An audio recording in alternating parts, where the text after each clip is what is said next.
Hello, welcome back to the Entrepreneur Coach podcast. I'm super excited to be here with a new friend and colleague. We met several weeks ago in Tulsa at an event and sat down and had a several-hour coffee. We probably could have sat and talked for like 2 days. Really excited to bring her journey to all of you and her wisdom. Welcome to the podcast, Pamela. Thank you so much, Bri. Thank you for having me here. I think it's so exciting and fun when you go to an event or you go to a function and if you go with the anticipation of meeting someone, knowing that there's someone in this room I'm supposed to meet, there's someone in this space I'm supposed to connect with. I was just pleasantly surprised that that person was you. You've been a gift to me so far. So thank you so much for being my friend. And I look forward to our future friendship together. Same. When we got to sit down and have coffee, I got to learn a lot more about your entrepreneurial journey. And you've been an entrepreneur for a long time. So tell me, you first started was it the age of 19? 21.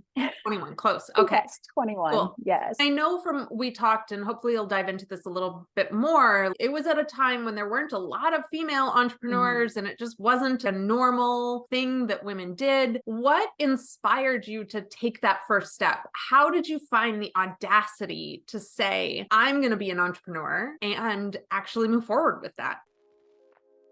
Welcome to the Entrepreneur Coach podcast. I'm the Entrepreneur Coach Bri Seeley. My mission is to help female entrepreneurs like you have the audacity to believe in the inevitability of your success, then to gather the resources, tools, and knowledge you need to create your most aligned and profitable pathway to your vision of success. This podcast is all about providing you with a nitty-gritty behind-the-scenes look at what it takes to be a successful entrepreneur. Forget the success porn and the rags to riches stories. Each episode will pull back the curtain and share the reality of entrepreneurship. I cannot wait to be part of your journey. Pamela Jean is a high-performance coach, entrepreneur, business owner, and champion for women whose coaching philosophy is deeply rooted in working on the inside to accomplish the greatness you are meant for on the outside, all while setting her clients up for a level of success that is unimaginable at the moment. Grace and grit sum her up. She has been bullied, taken advantage of, failed, and succeeded. Like you, she has been through her share of life experiences that have created her to be the strong woman and high-level coach that she is today. Pamela believes that when a woman creates abundance for her life, she has the freedom to then give abundantly. And that is where you can make the most significant impact on the world. What inspired you to take that first step? How did you find the audacity to say, I'm going to be an entrepreneur and actually move forward with that? My first business at 21, I started a portrait photography studio. I didn't have any experience as a photographer. I didn't know anything about doing it. All I knew is that I loved taking pictures. The current job that I was in the marketing department at a local bank in Northwest Iowa. I was part of the team that put together the annual report for all of the investors. And I got to work as an assistant to the photographer, the male photographer that was hired for this project. And I thought, oh my gosh, I love this. I never thought for a second that my hobby of photography could actually be a business. Like you could make money doing that. It just blew my mind that that was even a thing. After working on that project, I just really thought, you know what, I can do that. I can learn how. I didn't realize at the time that the portrait world, the photography world was primarily male dominant. I didn't really know that until I went to my first convention and people were like, and who are you? Who do you belong to? And I'm like, I belong to me. I have my own business. I started it, a year ago. And I kind of got that little pat on the head of, oh, good for you. That's really sweet. I knew at that moment that I had stepped into a space where women aren't taking that seriously, especially young women in that industry, because I was young and I didn't know what I was doing. I'll admit that 100%. But sometimes not knowing what you don't know is really the biggest gift before getting started on a new venture and a new journey. How did it feel to have people patronize you for your dreams? And then what was your natural inclination to do on the other side of that? I'm the youngest of 3 and I have 2 older brothers and I grew up on a farm. So you're just born tough when that's how you grow. And that's what my experience was. I just was never, ever given the idea from anyone around me that there's nothing I cannot do. When someone tells me I can't do something, that makes me want to do it all the more. And I will show you. I will prove you wrong, and I will show you in a very short amount of time that I'm legitimate, that I'm successful, and that I'm good at this craft. And you can run a business, I can run a business better. I think part of it is my upbringing. Part of it is I've just never felt like there wasn't anything I couldn't do. If I set my mind to it, I could do it. But I also knew that if this business venture didn't work, I'm employable. I'll find another job. I knew that it wasn't a dead end for me. I always had that ambition that I'll just figure out something else. I love that perspective, because so often we attach ourselves to something and we're like, this has to be the thing. And if it's not the thing, then what? And we worst case scenario ourselves into a big black hole. And then we don't ever take that first step forward. Correct. I'll give my dad the kudos that he didn't treat me differently because I was a girl, because I was small. I mean, I was a tiny, scrawny little girl. If I wanted to go and do hard work out with my brothers and my dad, it wasn't like, well, you better sit back. You're a girl. You can't do this. I never, ever had him tell me I couldn't do anything. Now, obviously, I couldn't lift the things that they could do, but I was always included. And it was never an idea of I can't do something. So I really appreciate that from him. I learned a hard work ethic from both of my parents. They were extremely hard workers. I appreciate learning that gift from them, but I was just never, ever taught there's something I can't do. If you can't do it right now, we'll figure out a way. It's not, I can't do that. How can I do that? That's always been my mindset, even from a really young age. And I think that really is just my parents. I have to thank them for that. That's actually an entire episode on this podcast, because that approach is something that literally will make or break a person. If you're approaching it from the I can't, you're immediately shutting yourself off from possibilities. But if you approach it from the perspective of, I wonder how I could. I even was laying at the chiropractor this morning on like the rolling table, and it's always a good time for me to get into alignment and activate my body. And I've been really playing with this idea of what's my tipping point? I've been aiming at this big goal for a long time. I wonder what my tipping point is going to be. My mindset has been, I don't know my tipping point, and I don't know how it's going to play out, and I don't know. And that literally immediately closes every single door. And so this morning I was laying on the chiropractic table, dwelling in this like beautiful curiosity of like so excited to see how this tipping point plays out. And I wonder what it's going to look like. I already know what it's going to feel like because that's my job. It's not my job to know how it looks. I really love that question. And I think that's a big one that can kind of determine the success or failure of entrepreneurs as well. I've approached things from a no excuses mindset. We all have a past. We all have history. We all have our own forms of trauma experiences, things that, like you say, make or break you. But what I do with those is up to me. What I do with those things is completely up to me. I could have stayed working at the bank 9 to 5. I could still be there today if I wanted to be, but I knew that wasn't where my gifts were going to be used. It didn't set my heart on fire. I mean, I've always liked what I've done, because I figure every moment in time is so purpose filled, and I'm going to do something great in that moment, no matter what it is. But I always just felt that if this doesn't work, if my first business doesn't work, I'll just go do something else. I'll figure something else out. I'm employable. It'll work. I just always had that belief. Which actually brings us into like the perfect next question that I was going to ask is, you walked away from photography. You were 2 decades in photography? Actually, a little more than that. About 10 years ago, I started feeling this stirring of women in that industry, in that portrait world, were floundering. They were drowning in their businesses because they're doing it all. They're single moms, they're married moms, they're doing it all. They're wearing every single hat for every person in their life.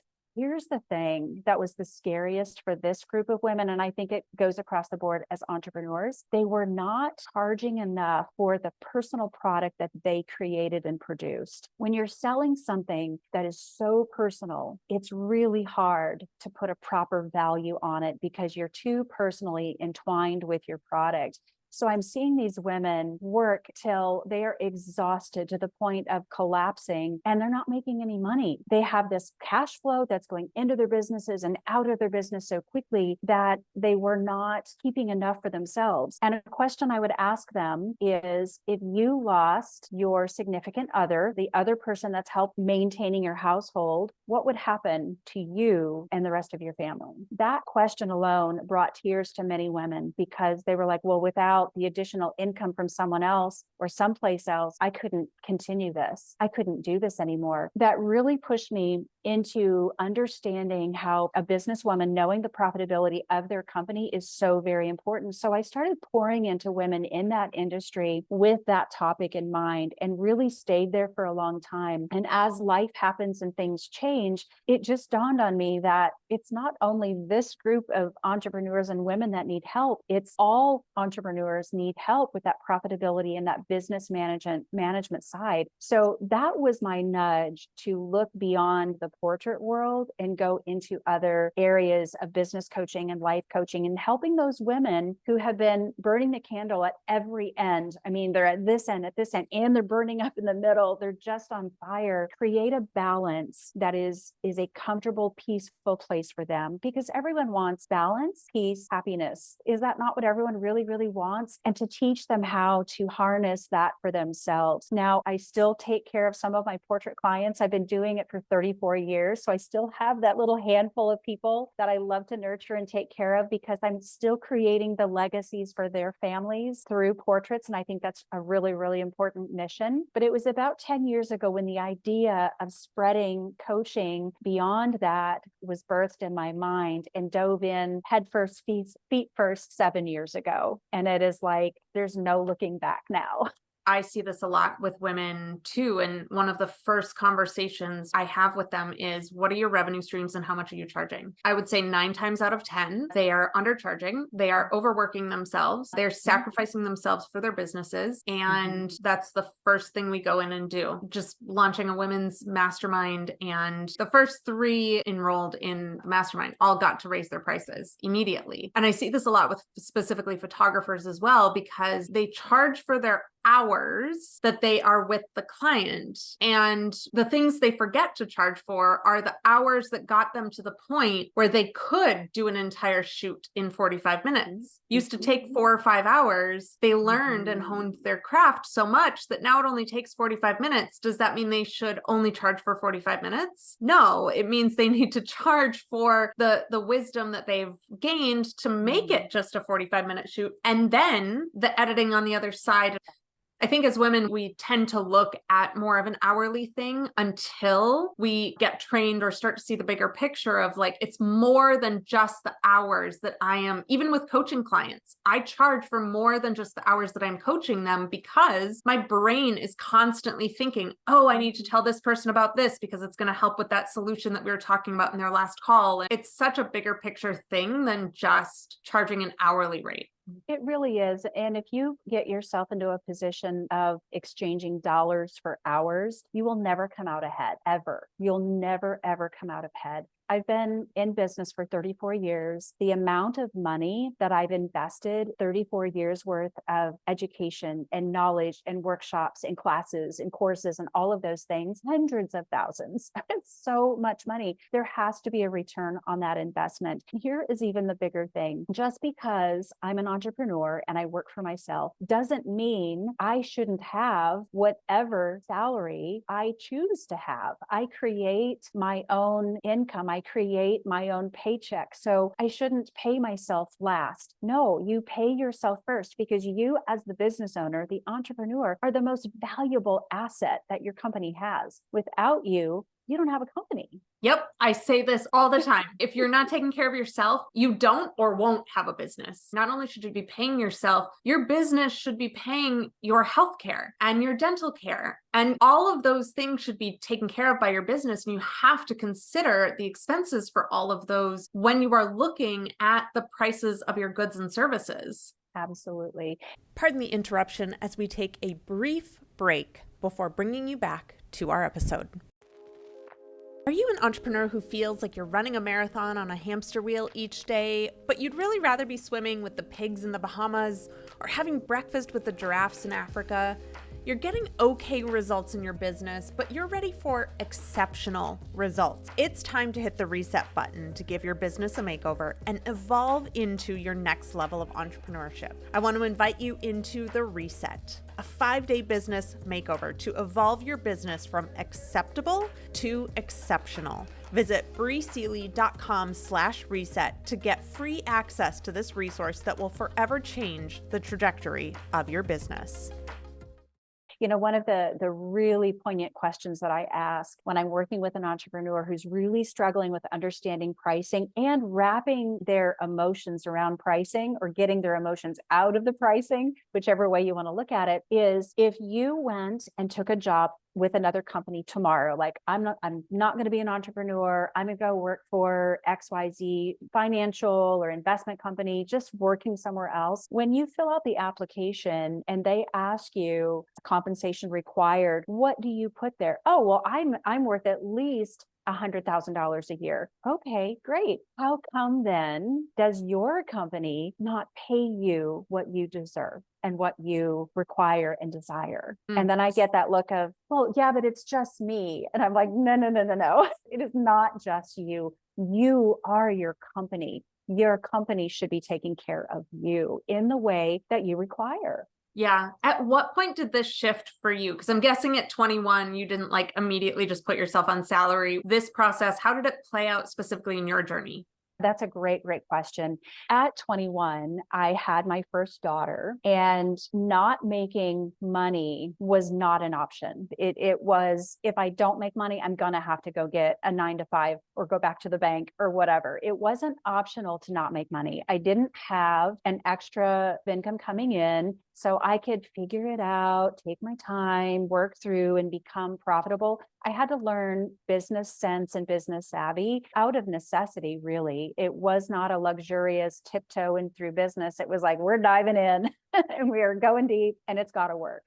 So I learned that really quickly, more out of forced necessity. But what I think was most important about that is understanding the basics of most small businesses do not make it past 5 years. And I knew that going in. Once I decided I was going to start a business, I just started absorbing as much knowledge about business ownership that I could because I wanted to figure out how to do it. And I read that and I thought, I'm going to defy the odds. That will not be me. I knew that just reading that I was not going to be that statistic.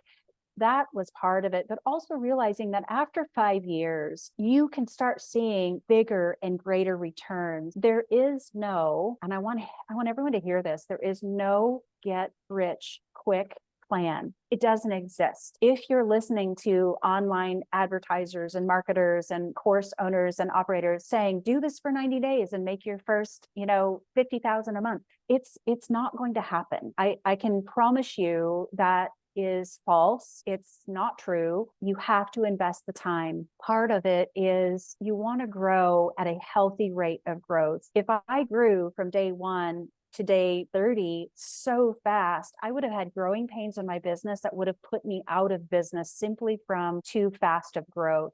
So growth has to be slow, methodical, calculatable. It's important that your growth is manageable because growing pains can put you out of business so fast. Knowing in the beginning, I was in for the long haul. It was going to be at least 5 years before I really started to see some momentum. 7 years is when I really got to see some great profits coming back. It takes time. It is a marathon. It is not a sprint. If anyone tells you otherwise, please don't listen to that advice because it's not good advice. If anyone tells you otherwise, they're just trying to take your money. So exactly. Now, can it happen quickly? Yes, it very much can. I shared, Pamela, with you on your podcast that I just had my client hit their first 6-figure month. And this woman in particular, I met her 5 years ago. She was on the verge of bankruptcy 5 years ago. And now at her 5-year mark, last month and this month will be her second 6-figure months. In my mind, that is fast. Like 5 years to make that big of a pivot is fast. You know, there's a lot of people that are like 5 years is not fast. So I think it's also about kind of mitigating perspectives and expectations as well in the process, because, you know, it can be really hard. I've found this, and maybe you have as well, that I kind of like got to Entrepreneur Island and then burned the boats and then had the pressure on me to be like, it's gotta work. And sometimes that pressure can create diamonds, which thankfully in both of our cases, it did. It has, yes. Sometimes that pressure can break a person as well. It's really important to understand, are you a burn the boat kind of person, or are you I need to have just like a paddle boat docked at the island to make sure, just in case. Yeah.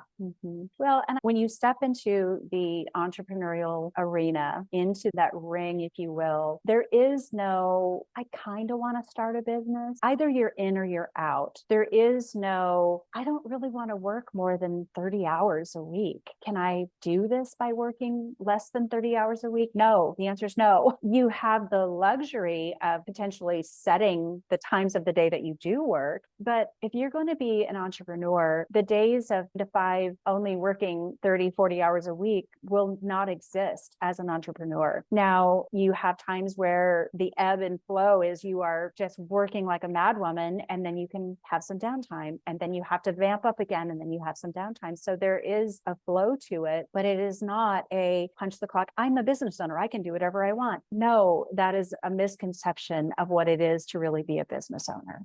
I've been lucky to get to a place where I have a lot more flexibility and freedom to work or not work. But I think that that point of leverage, you have to get to a certain point in your business to be able to pull the leverage handle. And you have to be committed to pulling the leverage handle if that's truly what you want as well, because there's also a lot of work to build the systems and operations you need to build in order to have your business function in a really effective way while you're sitting by the lake reading a book or whatever. Well, and I think that's the importance of the work that you're doing, Bri, is when you're bringing in an entrepreneur into your course, you're teaching them to reach a certain point, a certain level where you can start leveraging your time, leveraging your processes, leveraging everything about your business. You're creating a business that doesn't have to have you to run it. Because think about big picture. This company doesn't need you, the creator, to maintain itself or to continue to be successful. That's the whole goal. Either you're going to sell your company, or you'll close your company, or you'll give it to family. But eventually, you're not going to be the company anymore. And those are really your 3 options. So to create your systems in a way that your company can run without you being present 24/7. That's your goal. Thank you so much for being a guest today. If you would please tell everyone where they can find you, how they can connect with you, how they can carry this conversation on past just this episode. Absolutely. So my website is really the best way to find me and reach me, Pamela Jean, anewlife.com. There's several tabs there that you can click through to get to know me a little bit better. Also, I have a podcast called Pamela Jean, A New Life Podcast, and we're on Apple, Spotify, all of the normal places. There's also a tab on my website for you to click on as well that you can hop over there and take in as well. Those are the main ways to reach me. I'm on Instagram and LinkedIn also. Thank you so much for joining us today and for all of your wisdom. We really, truly appreciate it. If you found this episode particularly resonant, please share it with a friend or colleague who needs to hear this information. Don't forget to be subscribed, and I will see you all again next week. Thank you for joining me for this episode of the Entrepreneur Coach podcast. I hope you gained valuable wisdom from this episode and have at least one thing you can act on today. As I always say, listening to this episode will not change your life. What you do afterwards will. Please be sure to leave a rating and a review of the show, and don't forget to share this episode with a friend or colleague who could use it. Last but not least, please have the audacity to believe in the inevitability of your success today. You deserve it.